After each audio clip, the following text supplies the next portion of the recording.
Welcome to our channel. Today we how to connect your savings goals with Ally Bank, complete guide step by step clearly. Begin by visiting the Ally Bank website. Log into your account, or create one if you don't have an existing account. Once logged in, locate the Savings tab on the main navigation menu. Click on Savings to view your current savings options. Look for the section labeled Savings Goals or Set Your Goals. Select the option to create a new savings goal. Choose a name for your savings goal that reflects its purpose, such as vacation or emergency fund.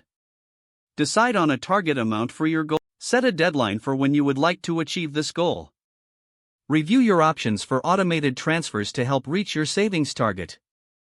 Determine how much money you can set aside on a regular basis.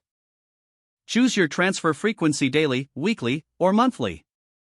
Enter the amount you wish to save with each transfer. Confirm your savings goal details and review the information displayed. Once satisfied, click Save to finalize your savings goal. Monitor your progress regularly through your Ally Bank dashboard. Adjust your contribution amount or deadline if you find it necessary. Take advantage of Ally Bank's tools and resources for additional support.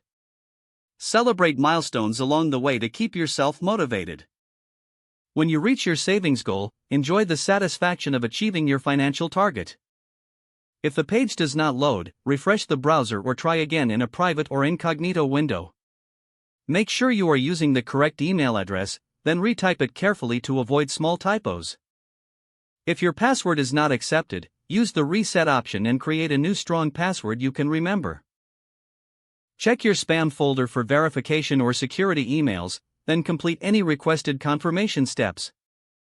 Enable two-factor authentication if available to improve account security and reduce unauthorized access risk.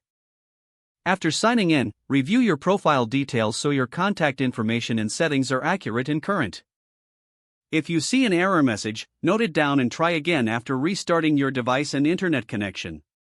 Log out when you finish, especially on shared devices, to keep your account and payment information secure. If the page does not load, refresh the browser or try again in a private or incognito window. Make sure you are using the correct email address, then retype it carefully to avoid small typos. Don't forget to like this video and subscribe to our channel for more step-by-step tech guides.